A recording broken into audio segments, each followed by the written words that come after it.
bem-vindos ao AmadorCast, o podcast onde o amador ganha voz e cada história é única. Hoje nós estamos aqui com a Nathalie Minelli.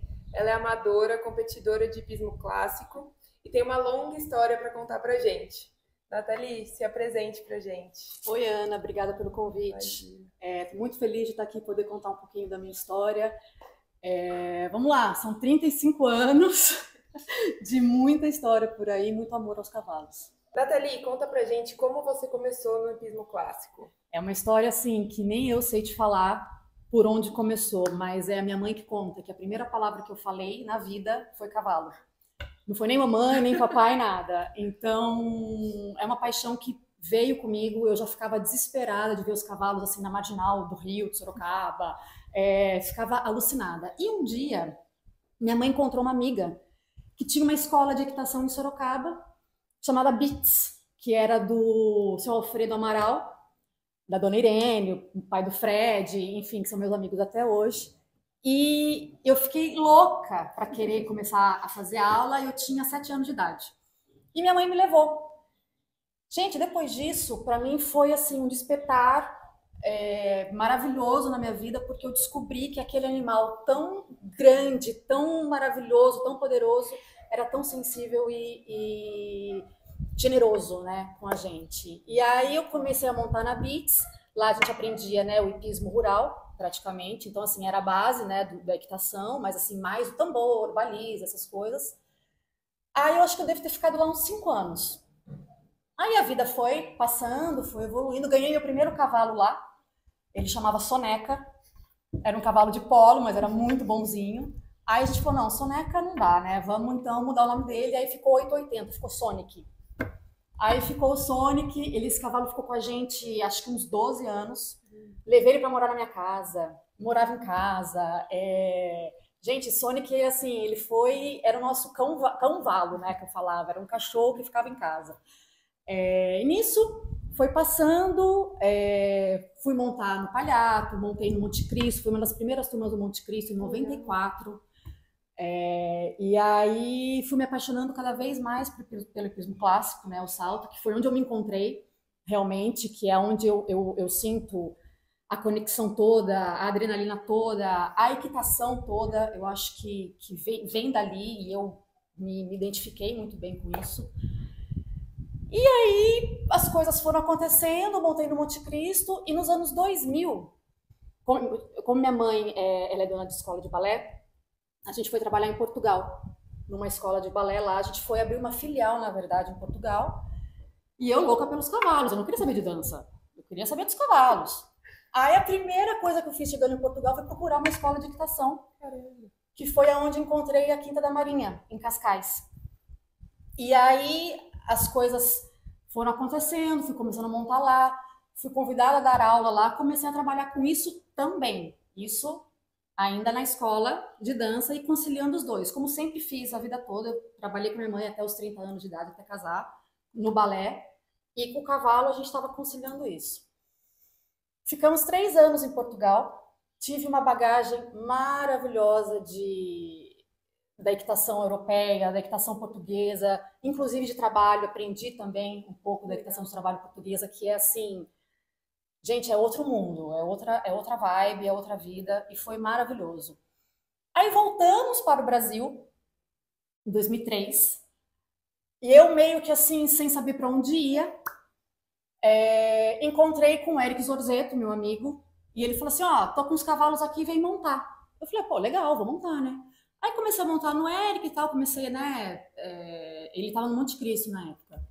E na frente do Monte Cristo tem o João Ney Colagrossi, que é um criador muito respeitado, muito, muito bacana, que me convidou também para trabalhar os cavalos para ele. Fui, montei super bem, né? A gente teve uma parceria muito legal. E foi aí que eu tive a oportunidade de comprar a égua da minha vida. Que meu pai falou assim, não vai ter jeito, né? Você quer isso, você gosta disso, então vamos investir. Não vai funcionar aí pro balé. Então, o balé tá tudo bem, a gente tem que trabalhar, tem que pagar as contas, mas vai um pouco também seguir o seu sonho. Muito bem. Nisso, só tomar um golinho d'água. Nisso, aconteceu o leilão Agromen, 2004, que eu jamais vou esquecer. E meu pai falou assim, vai cimentar um cavalo, vai ver. A gente não tem um budget muito alto, mas você pode cimentar um que a gente saiba que vai sair num preço que a gente consiga pagar. Muito bem. Fui no Agromen, que é em Orlândia, longe, perto de Ribeirão Preto. Cimentei 22 cavalos do leilão, em um dia. Então a gente fez o bate e volta, 22. Nesse meio, tinham 4 cavalos que eu tinha gostado muito e uma que eu tinha ficado alucinada, mas eu sabia que ia sair muito caro, então não seria muito com o meu bico. Aí, experimentei, falei, olha, pai, então são esses, beleza, beleza. Então vamos fazer exame veterinário, vamos ver, tal. Resumindo a história, a gente naquela loucura, naquela ansiedade, naquela felicidade, a família toda no leilão, acabamos comprando a égua, que eu achei que ia ser muito cara, e no fim foi mesmo, mas a gente fez tripas coração para conseguir. Foi um mutirão da família. Foi um mutirão da família toda. Falei, não, vamos essa, então vamos. Compramos a Lordana, que ela foi, assim, a égua da minha vida, que me levou em lugares que eu jamais imaginei chegar, que foram os grandes prêmios. Pô, imagina, eu uma menina de 23, 24 anos, que, né, apaixonada por cavalo, falou, pô, tava feliz de saltar 1,10 m, 1,10 m, não precisava saltar mais que isso, né? E aí chegou essa égua que foi um presente na minha vida. Ela ficou comigo 11 anos. Caramba. Ficou comigo 11 anos, eu comprei ela com 4. Gente, saltamos, assim, provas grandes. Que eu falava, gente, o que eu tô fazendo aqui no meio desse monte de profissional, no meio desse povo que eu vi, né, assim, nos meus maiores sonhos, estar junto numa pista, num paddock de aquecimento com eles. Me senti, assim, uma estranha lá dentro, mas ela me mostrou que tudo era possível, e a Lordana, assim, pra mim, era uma mãe, sabe? A Lordana foi a égua da sua vida. Foi a égua da minha vida, e eu não tenho dúvidas. Tive outros cavalos maravilhosos, tive outros cavalos que me fizeram muito feliz, mas a Lordana, hoje ela tem 25 anos, tá aposentada, tá com a Camila, uma amiga minha que acabou cuidando dela no final. Minto, não cuidou dela no final. Só voltando um pouquinho, quando eu engravidei, a Lordana ainda estava comigo, né? Eu casei, enfim, engravidei e tal. Aí fiquei um ano, né, sem montar. E ela já com seus 14 anos comigo na cocheira, eu falei, gente, meu marido também não curtia muito cavalo, aí ficava naquela coisa, pô, mas, né, e agora sem filho, cavalo é uma despesa, como é que a gente vai fazer, como é que não vai? Aí eu falava, vou ter que vender. E eu já tinha, assim, recusado valores astronômicos, gente, assim, dessa égua. Porque realmente ela era um fenômeno. Quem lembra dessa época, hoje as pessoas lembram do meu nome por causa dela, né? Então foi muito, assim, bacana isso. E toda vez que vinha alguma proposta para mim dela, eu ficava doente. Eu ficava nervosa, eu ia parar no hospital. E meu pai falava, viu, você não vive disso, você não precisa vender. Mas é uma conexão porque, gente, é um filho. Como é que você vende um filho? Né? Então, assim, quem não entende, quem não tá no meio, vai falar, você tá louca, imagina, vai recusar, sei lá, quantos mil? Né? É só um cavalo. Eu falei, gente, não é só um cavalo. Ela realizou o meu sonho, ela realizou, assim, a minha vida. E aí, resumindo, eu acabei tendo que vender, porque realmente uma égua daquela parada na cocheira, né, com toda a saúde do mundo, eu tendo que ficar parada 1 ano e meio, eu falava, não, então eu vou vender para quem vai cuidar, enfim. E ela acabou levando essa minha amiga até os seus 20 e poucos anos. Hoje ela está aposentada, feliz da vida no piquete dela. E aí depois eu segui, depois da Lordana, eu tive a oportunidade de comprar alguns cavalos mais jovens, né, porque hoje em dia o cavalo pronto, a gente sabe que uma realidade muito fora, então a gente acaba investindo em cavalos mais novos e a gente vai fazendo os cavalos para você poder ter da onde partir, né? Para você ter um norte, exatamente. Então a gente está nessa busca contínua dos cavalos, e a gente faz, compra, vende e por aí vai.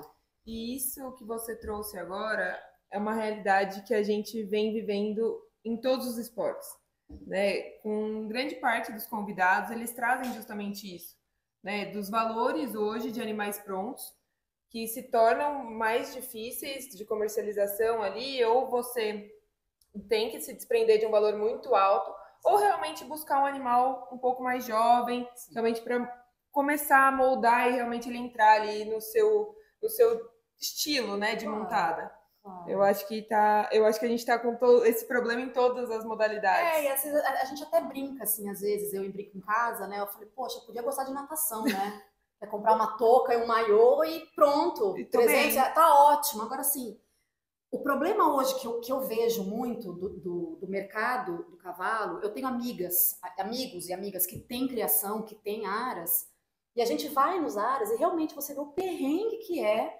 você criar um cavalo, você, né, desde o começo, desde a fertilização, desde o sêmen, desde a barriga de aluguel, tudo. Então, eu sei que é um trabalho enorme, que é um custo enorme, que realmente é caro. E acaba se tornando realmente inviável, porque um cavalo pronto, para eu saltar hoje a prova que eu quero, vai custar mais de 1 milhão. Uhum. Então, assim, gente, realmente foi o que eu falei, é inviável, não tem como, então a gente vai ter que sim buscar as promessas, né? Poxa, então tá bom, vamos comprar um cavalo agora de 4 anos, 3 anos, 4 anos, não tá domado. Tá bom, vamos comprar um cavalo de 3 anos que não tá domado. Bom, um cavalo que não tá domado hoje é 600, 700 mil reais, dependendo do sangue, da filiação, enfim, da onde você vai comprar. Então tá muito difícil para nós, réis mortais, né, sim, poder comprar um cavalo aí bacana hoje em dia pronto. Então a gente tem que realmente apostar. Eu sou assim, eu acho isso. E eu, como amadora, como eu falei, eu não vivo disso, né? Eu faço por amor, eu faço porque eu prefiro pagar cavalo do que terapeuta. Então, que para mim é muito melhor. É a maior realidade. Não é? Então, o meu remédio é cavalo.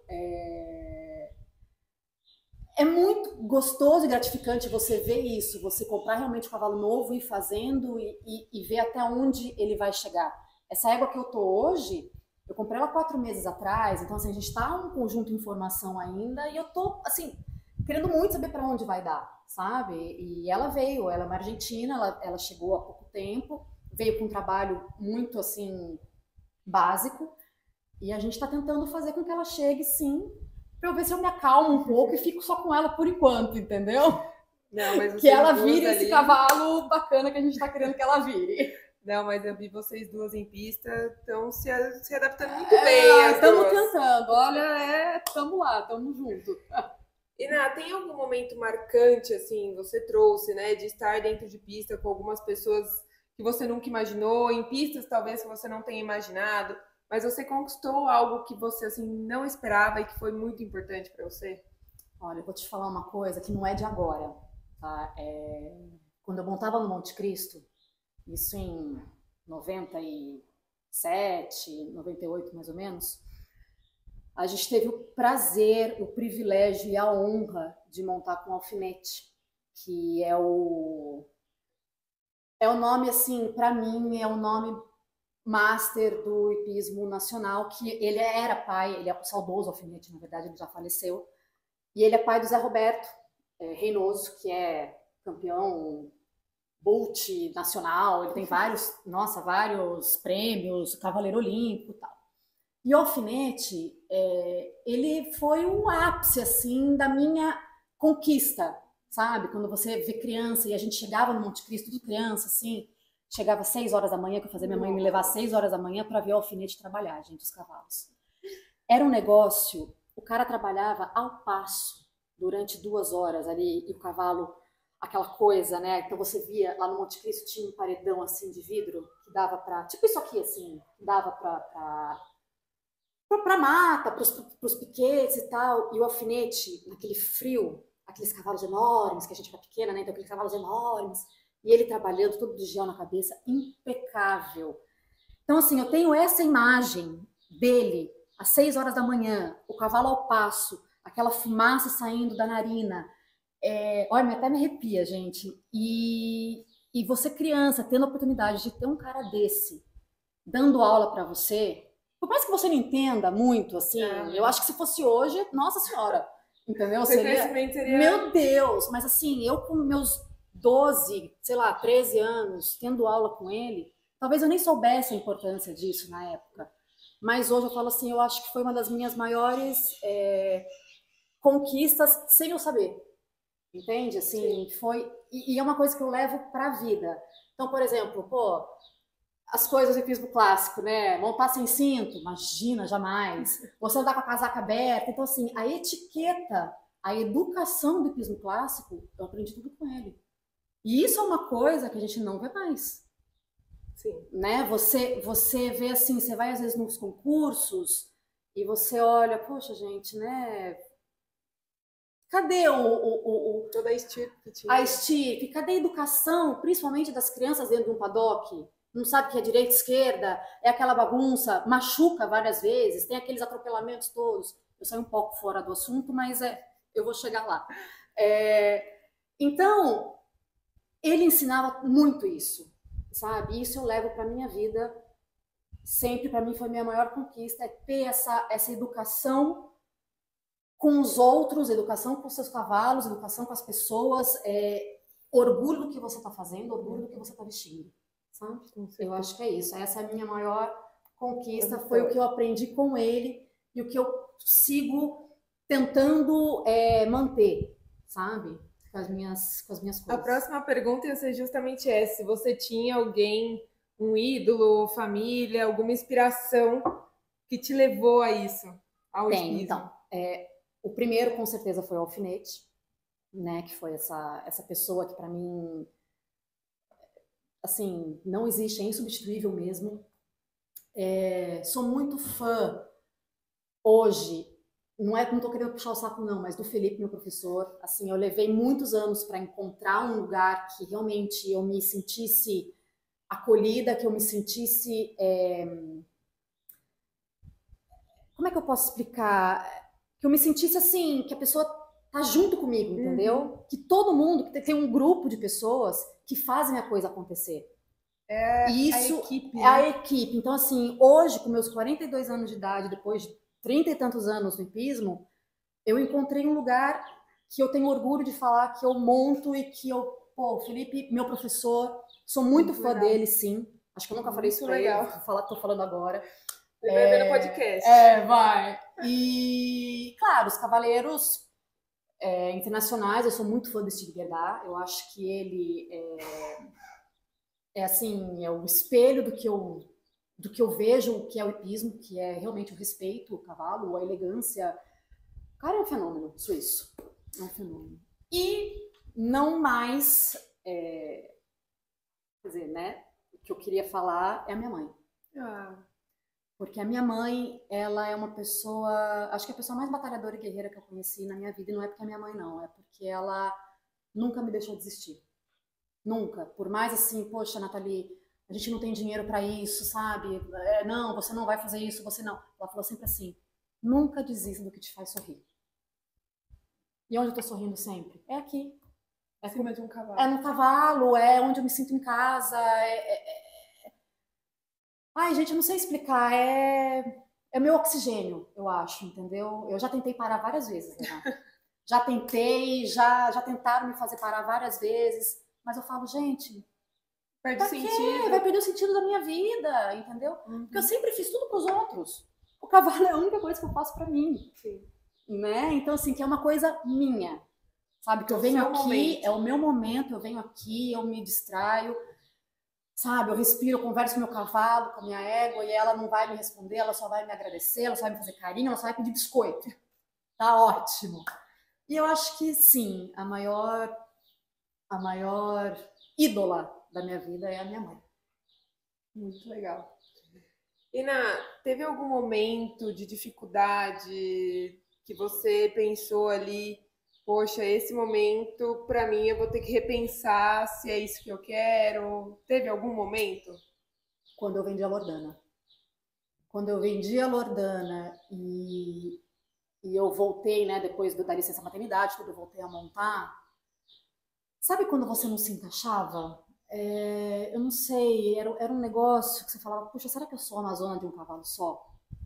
Será que realmente eu vou conseguir ter uma outra égua dessa na minha vida? Sinceramente, eu nunca tive igual a ela.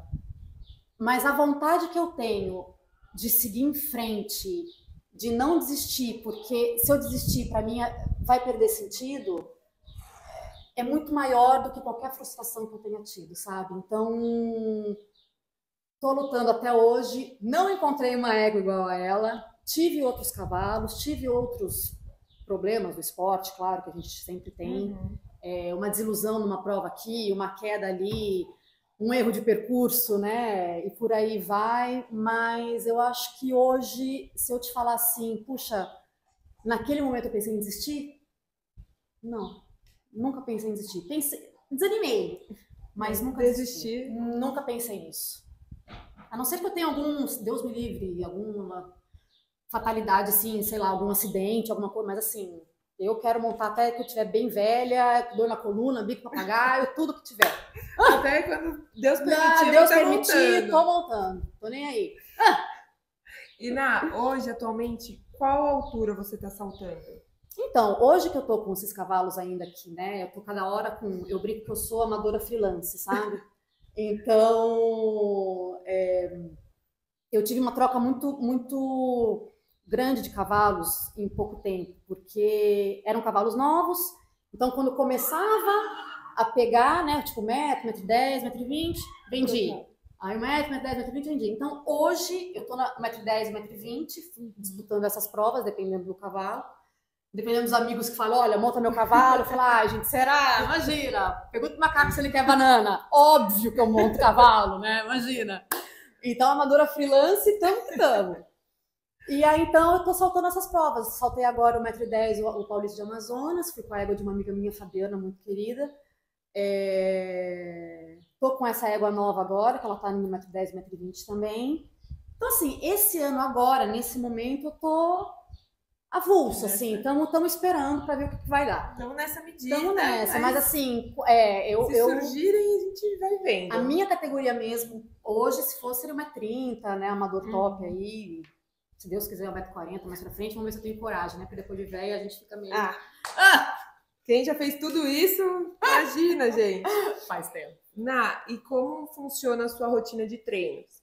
Né? Não só treinos dentro de pista, mas como funciona o seu dia a dia de treino com eles, como você vem, como funciona isso? Olha, Ana, eu vou te falar, eu venho muito menos do que eu gostaria, porque hoje eu trabalho com supermercado, né, com a família, então comércio não é fácil, a gente trabalha de segunda a segunda, então eu venho 2 vezes por semana só, às quartas e sábados, ou terças e sábados, quando dá, eu venho uma vez a mais, mas realmente hoje está muito mais difícil de eu conseguir conciliar isso. Então, quando eu venho realmente para me concentrar e para montar e ficar o maior tempo possível aqui. Mas meu sonho, claro, seria montar todo dia, mas infelizmente... E se possível o dia todo, né? O dia todo, assim, 10 cavalos por dia, eu tava feliz, mas não permitimos isso hoje. Mas tá bom, assim, eu acho que para a altura que eu tô fazendo em prova é relativamente suficiente, entendeu? Agora, quando começar a subir, essa égua começar a chegar onde eu acho que ela vai chegar, aí vamos ter que fazer um esforço maior e vir mais vezes. Os dias vão ter que ter 48 e não 24. 52 horas, não vai ter jeito. Vou vir montar 5 horas da manhã, os meninos dão um jeito aí e tá tudo certo. E você trouxe, né, que você já treinou fora, já competiu em competições inimagináveis para você. Teve alguma ou algumas que foram extremamente importantes para você? Teve uma, Jordana, de novo. Tinha uma prova no Aras Polano, em Campos de Jordão. E eu lembro que lá era uma ribanceira, gente. Era assim, mesmo.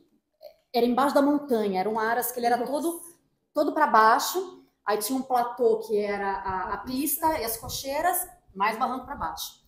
E o que aconteceu? O final da pista era o barranco, né?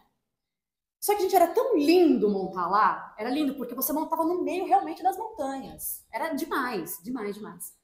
E a pista era relativamente pequena. E eu muito metida na época, né? Eu falei, eu quero saltar o grande prêmio. Ah, vai ser 1,35 m, 1,40 m, beleza. Só que numa pista pequena, gente, aquilo fica enorme. E não tava 1,35 m, tava 1,45 m no último dia, que pra mim já era enorme, enorme. Pra mim era uma coisa assim, eu falei, gente, o que eu tô fazendo aqui? E você vai reconhecendo, né, andando aquele percurso enorme, porque em cima do cavalo você não tem tanta noção assim da altura, né? Quando você tá a pé, que você vê um negócio na sua frente, aquelas larguras assim, cabe uma família no meio do obstáculo, você fala, meu Deus do céu, né? Naquela pista pequena, com a ribanceira, tudo fica muito grande. Gente, essa égua foi espetacular. Se quiser te mando a pista depois, eu acho que eu tenho ela gravada. Foi assim um negócio tão louco, mas tão louco, tão louco. Ela nunca saltou tão bem na vida dela que eu, de nem acreditar no que estava acontecendo, fiz a falta no último. Porque eu fiz a falta no último, foi ela. Sabe aquela coisa, você fala assim, ai meu Deus do céu, vai, zeramos. E não é, né? Você tem que tomar conta dele até o final. Mas foi um negócio assim pra mim tão assustador, na parte boa, né, pelo lado bom, que eu falava, gente, consegui. Então, para mim, foi tudo. Foi. Então, assim, para mim, essa foi a realização maior, assim, que realmente eu fui melhor do que todos aqueles profissionais que eu malotava junto. Porque, assim, tiveram várias... Foi assim, um show de horror, na verdade, porque muita gente caiu, teve, assim, um negócio... Foi um percurso muito difícil. E eu ter conseguido fazer com uma falta no último, daquela altura toda, que a culpa realmente foi minha, a gente... Tô nas dúvidas. Eu lembro que eu fiquei sem dormir acho que uma semana de felicidade. Foi. E foi esse momento que eu falei, não, é isso mesmo que eu quero, é essa sensação que eu quero pra minha vida, e eu vou batalhar, eu vou trabalhar pra poder manter isso. Caramba. Quanto tempo eu conseguir. Não, vocês duas, então, realmente eram um conjunto indiscutível. Minha mãe, que é do balé, ela fala, né, que a gente era um padedê. É chique, gente. É chique. Era incrível, era incrível. E, Ná, como você se prepara mentalmente e fisicamente para as competições? A minha cabeça é muito ruim. Isso é verdade. Eu sou assim, porque eu me cobro muito. Então a gente pode sentar na mesma Vamos sentar? Então, a gente toma uma cerveja e a gente fala sobre isso um dia. Porque assim, eu me cobro muito. Então, o que acontece? No salto, você tem um percurso para você decorar, é um percurso por dia, né? Então você tem aquele 1 minuto que você tem que estar concentrado naquele 1 minuto. Ah, se você olhar uma folha cair na árvore, já era, passou, né? Então assim, pô, passarinho, não. E eu tinha muito isso. Então quando eu era mais nova, com essa égua não. Eu não tinha, porque eu sabia que a gente ia se dar bem, então eu já ia tranquila. Mas quando eu era um cavalo, quando é um cavalo que eu não conheço muito bem e que eu sei que, putz, o cavalo tem ali um negocinho aqui, putz, ele vai olhar ali, nossa, mas no paddock ele assusta, tem os loucos no paddock que vão bater na gente, o cavalo vai assustar. Então, eu já chego com dor no maxilar, ou seja, chega tensa, né? Muito bem. E o que acontece? Eu não sei o que acontece comigo, Ana, se acontecia, graças a Deus não acontece mais. No meio do percurso me dá um apagão. Pra onde eu vou agora? Já aconteceu comigo várias vezes, inclusive a última vez foi o ano passado, depois de anos sem acontecer. O ano passado, na final do Paulista de Amador, eu tava zerada, só precisava zerar para o desempate. Esqueci. Era para ir reto, eu virei. Aí fiz um laço, deu 4 pontos, enfim. Depois disso eu falei, eu nunca mais vou fazer isso na minha vida, de esquecer. O que eu preciso procurar? O que eu preciso, né, entender? Eu preciso entender o que acontece comigo. E foi aí que eu encontrei o Zaz, que ele é um coach equestre. Só que além de ser um coach equestre, ele é um psicólogo, ele é um amigo, ele é uma pessoa que te entende, te escuta dos problemas. Então, assim, às vezes a gente tá falando de uma coisa, como eu tô aqui agora, eu falo também de outra, assim, né? A gente vai falando e tal. E ele me ensinou a respirar. Uma coisa tão simples, né? E a técnica da respiração, eu não sei o que aconteceu, me ajudou, assim, de uma maneira que eu entro hoje como se estivesse num treino E ele me ensinou que é mais importante do que respirar é a gente se divertir. Então, assim, a partir do momento que você entra numa prova para você se divertir, a cobrança é totalmente outra, acabou. Não tem essa. Eu não preciso provar nada para ninguém, eu não preciso falar, puxa, olha, a pessoa tá ali, nossa, eu preciso ir bem. Eu não preciso ir bem. Eu quero me divertir, eu quero ser feliz porque eu sou uma amadora. Exatamente. Entendeu? Eu não sou profissional. Então, assim, eu não posso. E eu me cobrava como se eu fosse profissional. Sabe? Sim. E não, gente, é o meu hobby, é a minha alegria. Eu vou fazer disso um sofrimento? Não quero. Se for pra ser assim, eu não vou pra prova. Né? Então, assim, eu quero ser feliz. É isso. Eu acho que é muito isso mesmo, né? Nós mesmos não entendemos que somos amadores. Exato. Né? E a gente se cobre, não, porque se acontecer, tá tudo bem. Tá tudo bem. Se acontecer, tem a próxima prova. Se acontecer, seu treinador vai tentar consertar seu cavalo ou vai te dar toques na próxima aula. Né? É isso, a gente realmente entender que tá tudo bem. Tá tudo bem. Né? Mas demorou para entender que, assim, realmente tá tudo bem. Amanhã é outro dia. Entendeu? Pô, foi mal hoje, tem amanhã. Entendeu? Ah, tá bom, mas eu me preocupava muito com, putz, mas é caro, tá aqui, pô, tô gastando dinheiro, lá, lá, lá. Porque, né, depois que a gente chega numa certa idade, assim, de responsabilidade, você fala, puxa, né? Mas, gente, sabe o quanto custa estar sabe ali. quanto custa. Enquanto o papai pagava a conta, tá tudo certo, né? Mas, assim, depois de um tempo, você fala, puxa, né? Podia ter sido melhor. Mas, assim, tá tudo bem. Hoje eu entendo. Zaz, obrigada por ter me ajudado. Ele me ajudou bastante nessa parte psicológica e de ansiedade na hora. E eu sou muito ansiosa, né? Imagina. Eu sou ansiosa, então, assim, na hora da prova, eu tinha esse problema de falar, putz, e se eu esquecer? E aí esse é o problema, entendeu? Porque você já vai pensando no que pode dar ruim. Sim. Eu não tinha essa visão, puxa, eu sei fazer. Eu tô aqui porque eu sei. Não assim, e agora? O que vai acontecer? Putz, eu vou esquecer? Não, eu vou errar. Se eu pensava nisso, acontecia. Hoje eu tô indo com outra cabeça e tá muito legal, gente. Hoje eu tô curtindo, sabe? Hoje eu tô assim, tô leve. Eu chego na prova leve. Eu não tenho dor no maxilar mais. Então, já que você trouxe, quando você chega na prova, Ana, traz pra gente um ponto que você mais goste de estar numa competição e o que você menos gosta de estar numa competição. Eu amo estar com os cavalos na cocheira, né? Eu vou pro circo, eu já vou pra lá, eu fico com eles, eu ponho meu fone de ouvido, eu já fico com eles na cocheira. Eu adoro esse momento antes da prova, quando tem tempo eu tranço os cavalos, entendeu? Fico com os meninos, eu adoro ficar com os meninos nos salvadores, na conversa, eu adoro bastidores, sim, adoro. Eu acho que eu sinto muita falta disso aqui no Brasil, por exemplo. Eu não vejo os cavaleiros, tanto os profissionais sim, mas assim, os amadores em geral, eu não vejo eles se preocupando com o cavalo na prova, entendeu? Porque é tudo muito fácil, né? Você tem tratador que faz tudo, o cara vai lá, faz o gelo, dá o banho, sela, tal. Mas, gente, tá bom, e aí, seu cavalo tá bem? Você viu o seu cavalo antes da prova?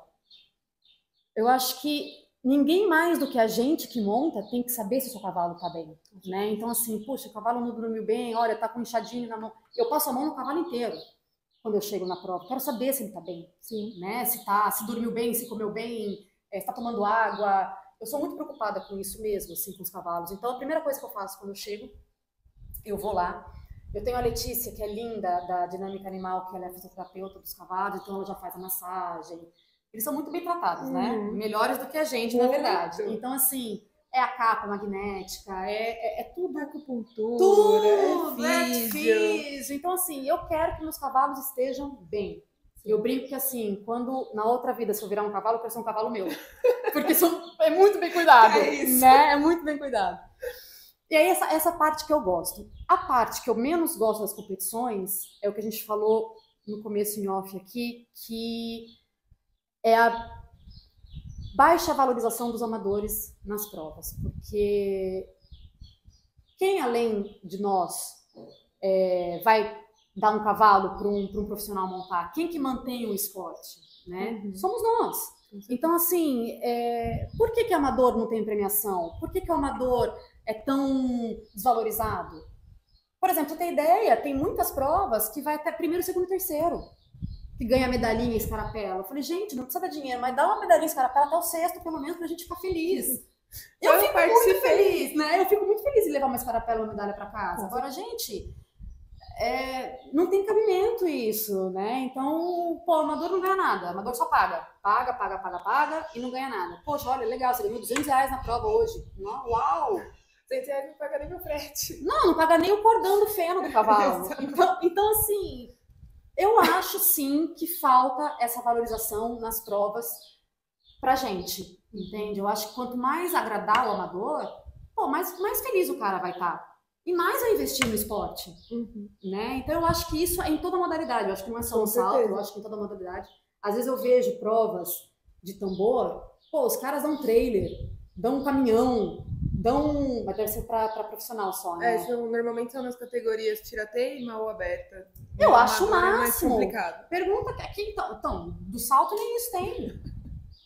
Né? Então, assim, às vezes o profissional tem uma prova que não é credenciada, que está dando premiação em dinheiro, o cara deixa de saltar as provas de federação, confederação que não pagam nada, para ir nessas provas por fora. O que eu não acho legal. Eu acho que sim, a nossa federação tinha que investir mais, né? Tanto para os profissionais, quanto para os amadores, e mesmo para a criançada também. Pô, dar uma bicicleta. Porque eles são o futuro. É o futuro do esporte, né? Então, assim, e o que acontece? Teve agora o Paulista de Amazonas, gente, foram mais de 900 inscrições. Era muita mulher junto, era muita gente. Como ela foi só das meninas, eu acho legal porque vai a família inteira, vai aquela categoria de escola, enfim. Poxa, por que não dá uma premiação legal para as meninas, né? Para a escolinha, né? Sei lá, de repente... Um dia de beleza, sei lá. Um cabresto que seja, né? Não, dá nada. Dá nada, é só uma troféu, tudo bem. Mas assim, com 900 inscrições, gente, podia dar uma grada. Sim, né? Podia ser um negócio mais legal. Com certeza. Então, e quando você traz ali a criança, né, o adolescente, o jovem, se você traz esse agrado para ele, que é o futuro amador, você agrada, entre aspas, os pais, a família, o treinador, ele mesmo. E isso só movimenta, só cresce, só faz a pessoa ter mais vontade de ter um outro animal, de estar dentro das competições. Então, você sabe, desculpa, só te cortando, você sabe que uma coisa que eu vejo muito nesse tempo todo? Muita gente desiste porque o pai só vai gastar dinheiro. Não tem um retorno, né? Então, não só financeiro que eu diga, mas, por exemplo, às vezes a criança está numa escola de equitação onde o professor não é legal, né? Ou, de repente, o cavalo da escolinha... Os caras às vezes não cuidam direito, o cavalo tá doente, o cavalo tá mal trabalhado, a criança se machuca, porque é um esporte, vamos combinar, que é perigoso. Sim. Se não for bem feito, se não for bem trabalhado, ele é perigoso. Sim. Então, assim, vamos dar um pônei pra criança montar. Gente, eles são terríveis. O pônei é terrível, então assim, você tem que saber muito bem o que está fazendo. Uma coisa em Portugal que tinha muito, que eu achava muito legal, todas as escolas, os professores eram credenciados. Todos. Isso é legal. Se você não é credenciado, eu não sei se existe mais, tá? Mas na minha época era assim, lá no começo dos anos 2000. Se não é credenciado, você não pode dar aula. Então aqui qualquer um que acha que sabe montar cavalo vai pegar um pônei e vai dar aula para uma criança. Aí machuca a criança. E aí? A responsabilidade é de quem? Então você não tem essa segurança da onde você vai colocar seu filho, né? Então acho que isso tem que ser muito bem pensado, muito bem conversado, e você saber muito bem com quem você está lidando também como profissional. Com certeza. Como você trouxe, a gente lida com animais e animais grandes, né, de grande porte.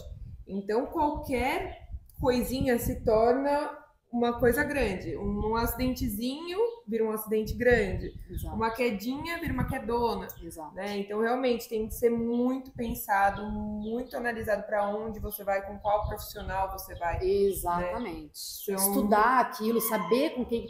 Pegar, de repente, os resultados desse profissional, você pegar, né, dicas, você pegar conselhos, puxar o histórico da pessoa.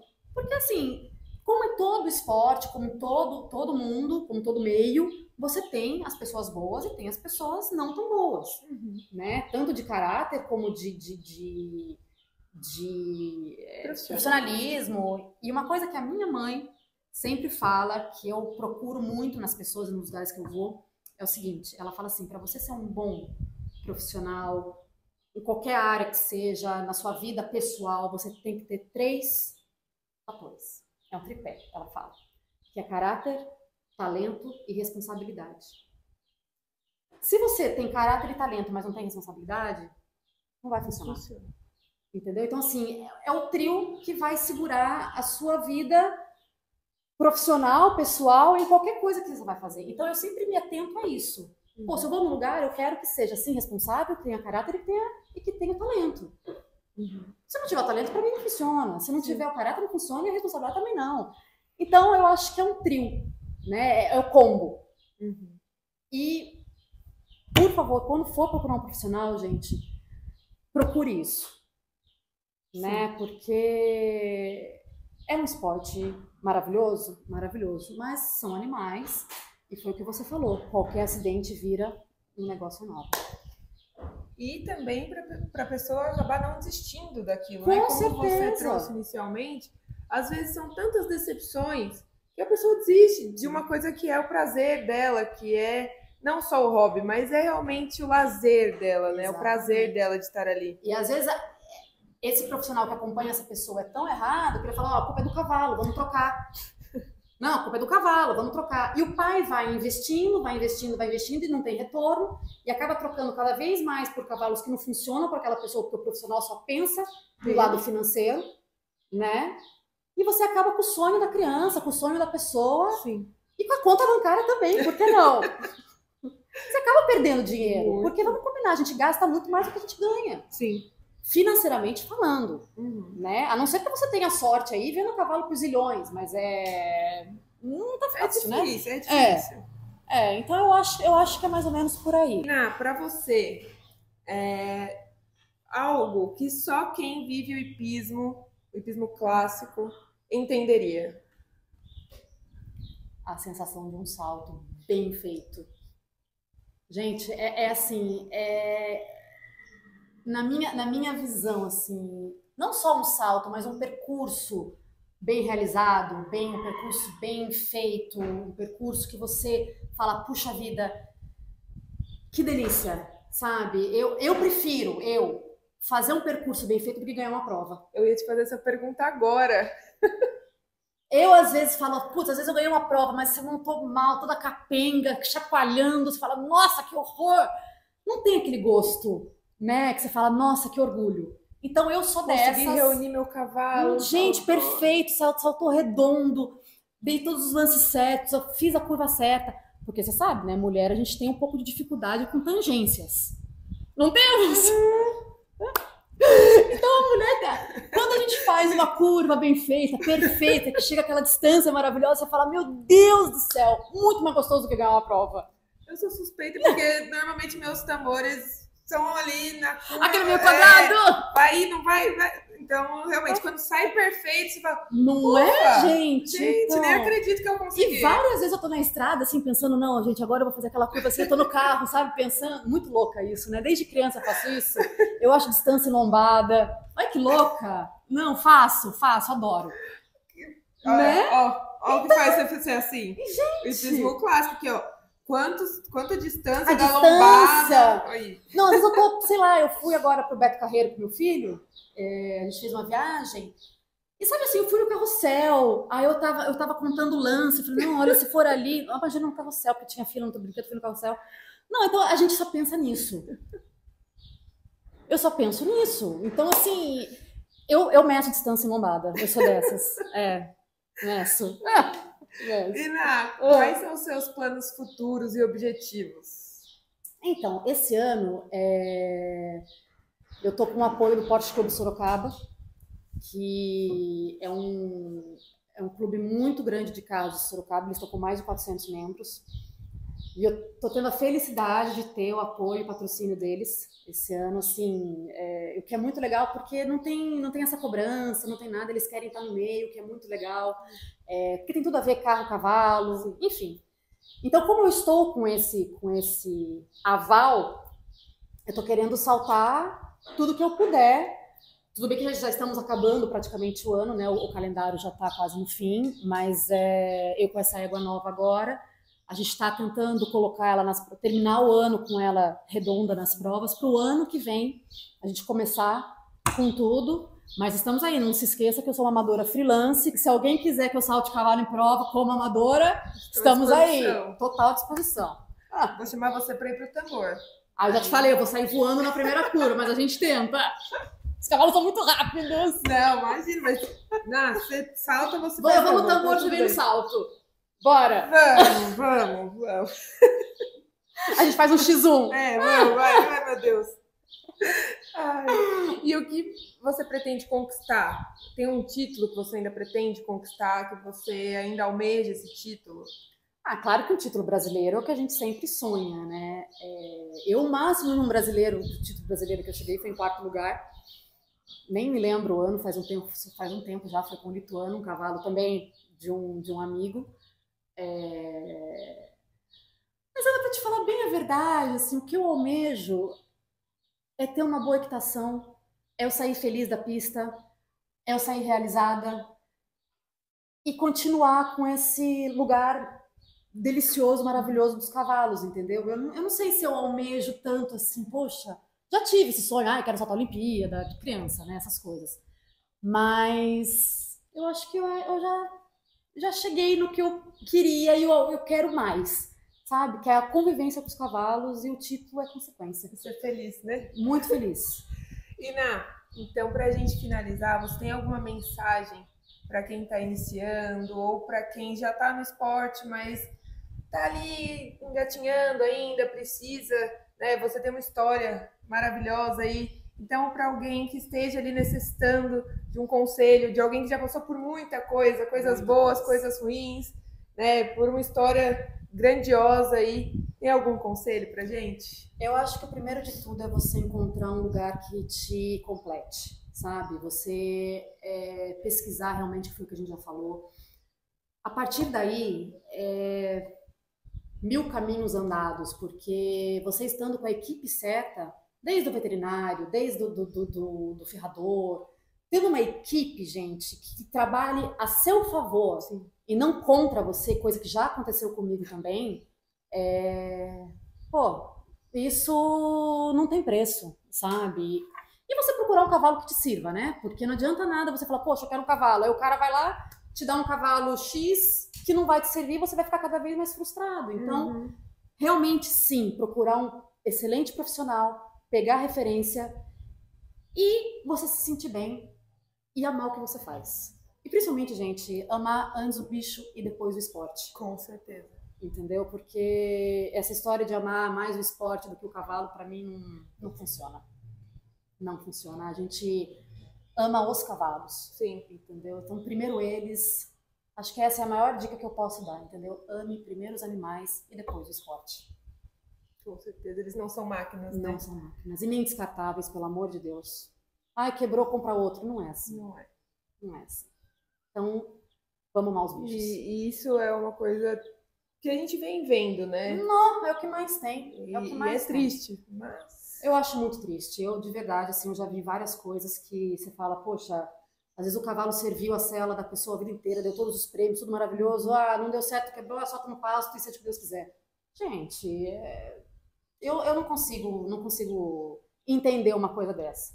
Mas, por isso que eu te falo que na próxima encarnação eu quero ser um cavalo meu. Que vai ser sempre muito bem cuidado, que eu sei que vai ser, sabe?